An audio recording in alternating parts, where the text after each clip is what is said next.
The problem, of course, is that perpetual growth of the real economy requires perpetually escalating use of real-world resources and energy.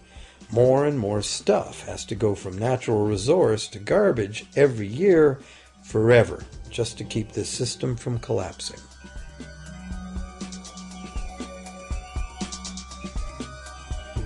What can we do about this downright scary situation? For one thing, we need a very different concept of money. It's time more people asked themselves and their governments 4 simple questions. Around the world, governments borrow money at interest from private banks. Government debt is a major component of total debt, and servicing that debt takes a big chunk of our taxes. Now we know that banks simply create the money they lend, and that governments have given them permission to do this.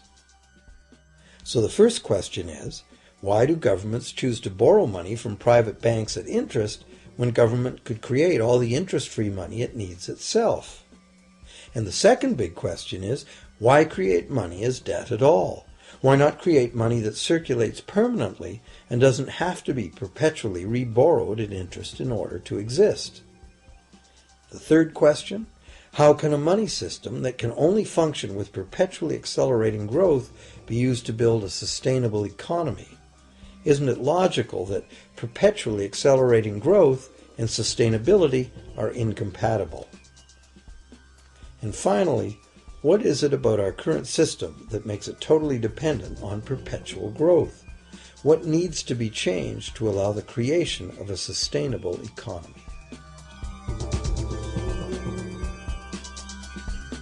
At one time, charging any interest on a loan was called usury and was subject to severe penalties, including death.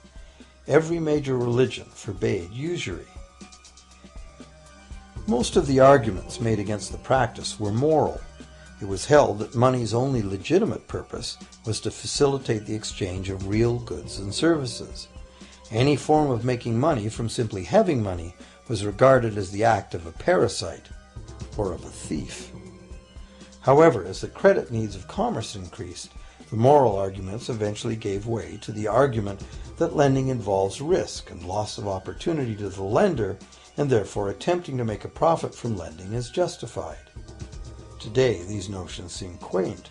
Today, the idea of making money from money is held as an ideal to strive for. Why work when you can get your money to work for you?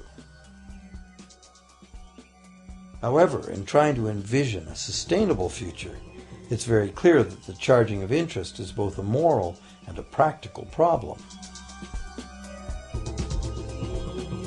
Imagine a society and economy that can endure for centuries because, instead of plundering its capital stores of energy, it restricts itself to present-day income. No more wood is harvested than grows in the same period. All energy is renewable, solar, gravitational, geothermal, magnetic, and whatever else we discover. This society lives within the limits of its non-renewable resources by reusing and recycling everything, and the population just replaces itself. Such a society could never function using a money system utterly dependent on perpetually accelerating growth. A stable economy would need a money supply at least capable of remaining stable without collapsing. Let's say the total volume of this stable money supply is represented by this big circle. Let's also imagine that moneylenders must actually have existing money to lend. If some people within this money supply begin systematically lending money at interest, their share of the money supply will grow. If they continually reloan at interest all the money that gets paid back, what's the inevitable result? Whether it's gold, fiat, or debt money doesn't matter. The moneylenders will end up with all the money. And after the foreclosures and bankruptcies are all filed, they'll get all the real property too. Only if the proceeds of lending at interest were evenly distributed among the population would this central problem be solved. Heavy taxation of bank profits might accomplish this goal, but then why would banks want to be in business?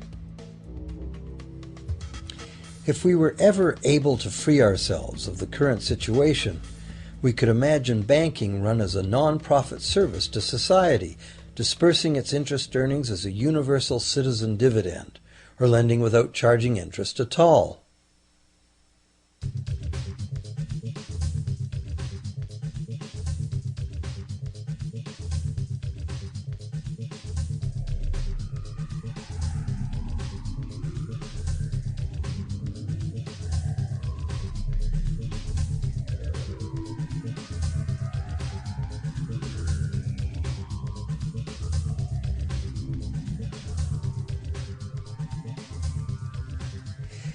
If it is the fundamental nature of the system that causes the problems, tinkering with the system cannot ever solve those problems.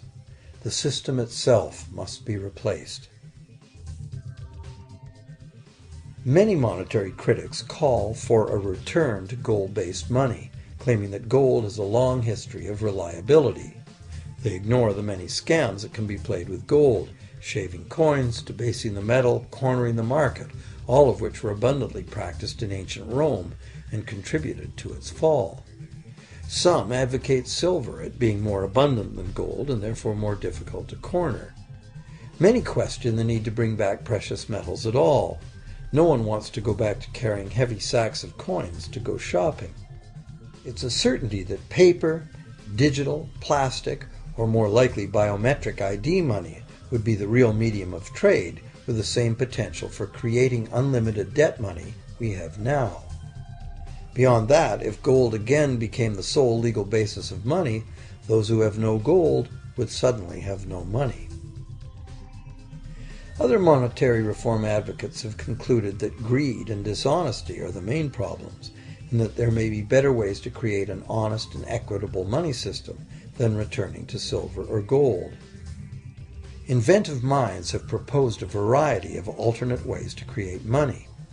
Many private barter systems create money as debt, much as banks do, but it is done openly and without charging interest. An example is a barter system in which debt is expressed as pledges of hours of work, all work being valued equally at a dollar figure that then allows hours to be equated with the dollar price of goods. This kind of money system can be set up by anyone who can devise a way to do the accounting and find willing and trustworthy participants. Setting up a local barter money system, even if it were little used now, would be prudent emergency planning for any community. Monetary reform, like electoral reform, is a big topic, and one that requires a willingness to change and to think outside the box.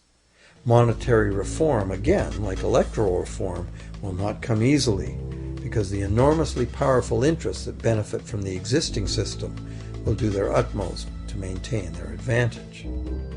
Now that we've seen that money is just an idea, and that in reality money can be whatever we make it, here's one very simple alternative monetary concept to consider. This model is based on systems that have worked in the past, in England and America, systems that were undermined and destroyed by the goldsmith bankers and their fractional reserve system.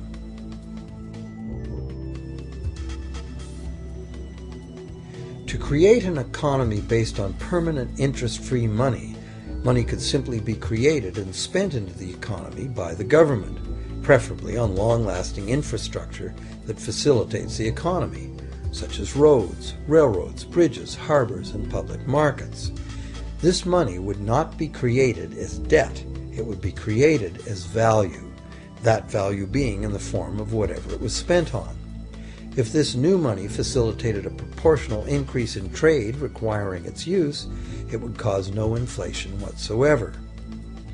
If government spending did cause inflation, there would be two courses of action available.